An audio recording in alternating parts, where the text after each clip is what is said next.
Welcome to the Podkey summary of Kathy Dunderdale. Today's story is Kathy Dunderdale, and it's a pretty striking political arc. A community organizer and municipal politician who rose to become Newfoundland and Labrador's first female premier, then saw her government defined by huge resource bets, hard fiscal choices, and a brutal collapse in popularity. A lot of what happened around her turns on the same tension.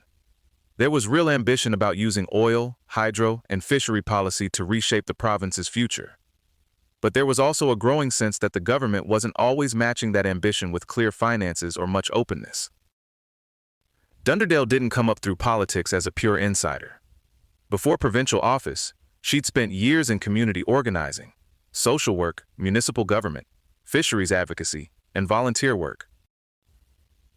One of the early examples people still point to is her role in helping prevent the closure of the Burin fish plant in the 1980s, which says a lot about where her politics started: local economies, jobs, and practical survival. She also helped found the Women in Resource Development Corporation in 1997, aimed at getting more women into trades and technology sectors in Newfoundland and Labrador.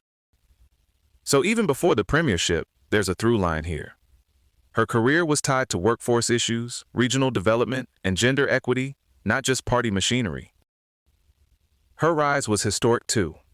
She became the province's first female premier, and only the sixth woman to lead a Canadian province or territory.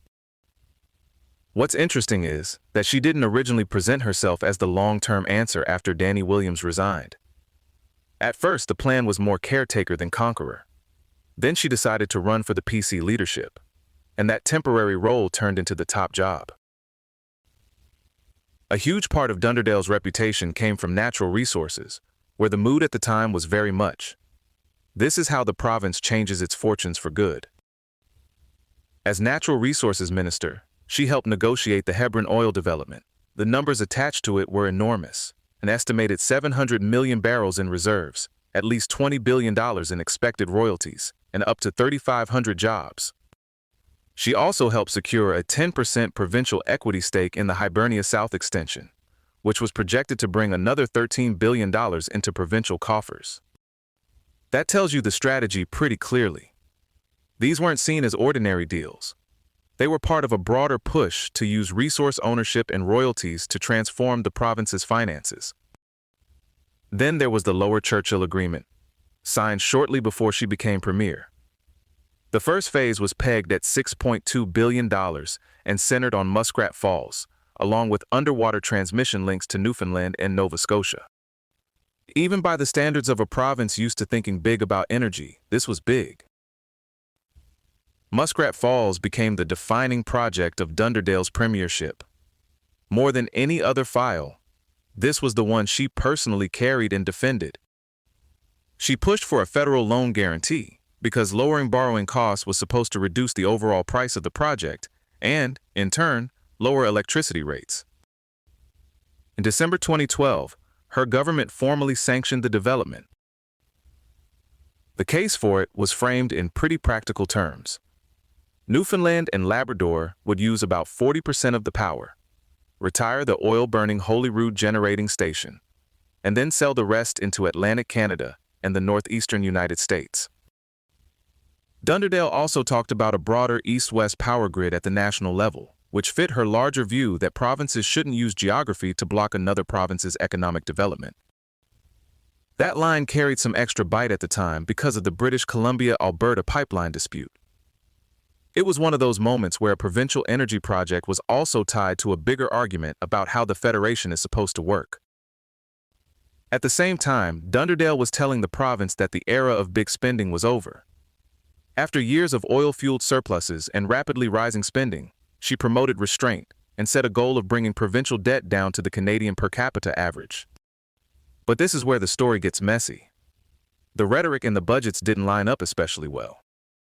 The 2011 platform promised $135 million in new annual spending, and the first budget actually raised spending by 4.9%, even with warnings from the Auditor General and a projected rise in net debt from $8.2 billion to $8.67 billion.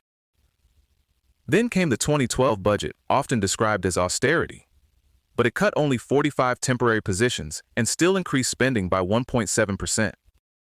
Later, worsening oil prices helped drive a projected $726 million deficit, and by 2013, the government moved much more sharply, eliminating roughly 1,200 public sector jobs and cutting more than $300 million. So the contradiction is pretty plain. The message was restraint. The reality arrived in uneven stages, and by the time the tougher cuts hit, the province's fiscal room had already narrowed. The fishery was another area where the government admitted the basic problem but struggled with the fix. There were too many people and too many plants chasing too few fish. An independent report called for major downsizing, but the government rejected it because the proposed restructuring would have cost about $450 million. That left the province trying to protect jobs while also dealing with the fact that global markets were changing and the old structure wasn't really holding together. One flashpoint was minimum processing requirements. In 2012, the province allowed Ocean Choice International to ship most yellowtail flounder and all redfish overseas in exchange for 236 year-round jobs. That was a compromise between defending local processing work and accepting that some companies wanted more flexibility to operate internationally. The same tension showed up in the Canada-European Union trade talks. Dunderdale resisted immediate pressure to scrap processing requirements, secured a 3-year transition, and got a $400 million federal provincial fishery fund in exchange for eventual concessions. It was one of those classic Newfoundland and Labrador policy fights where every option came with a cost, and nobody walked away thrilled. If there was one issue that really damaged trust in Dunderdale's government beyond budgets and megaprojects, it was Bill 29. The changes expanded the government's ability to withhold records. Ministerial briefings were protected. Officials could dismiss requests deemed frivolous. Response deadlines were extended. And access fees went up from $15 to $25. An international access to information expert called the changes breathtaking and warned the province's transparency ranking could drop below that of some third-world countries. The information commissioner argued the law would still function, but politically the damage was already happening. The bill triggered a 4-day filibuster, public protests, and eventually the defection of longtime Tory MHA Tom Osborne, who said Dunderdale's leadership and the Bill 29 debate were the turning point for him, even though he voted for the legislation. That's usually a sign. A government has wandered into a deeper problem than just one unpopular bill. People start reading everything else through the lens of secrecy. And the polling really tells the final chapter. Dunderdale came in with extraordinary political strength. Early numbers showed 90% satisfaction with the PC government, 75% intended support for the party, and a 55% approval rating for Dunderdale personally in one Angus Reid poll. That's the kind of opening most leaders would love to freeze in amber and hang on the wall. But after the 2011 majority win, her standing dropped hard. By April 2013, her approval had fallen to 25%, with 73% disapproval, tying her as the country's least popular premier. After months of bad polling and the defection of PCMHA Paul Lane to the Liberals, Dunderdale resigned in January 2014.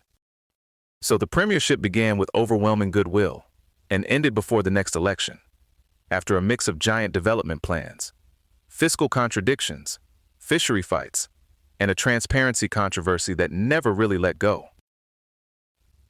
Dunderdale's years in power are a reminder that political rise and political staying power are not the same thing. Big projects can define a government, but so can the way it explains itself, spends money, and handles public trust. This episode was generated by Podkey. Create your own at podkey.fm.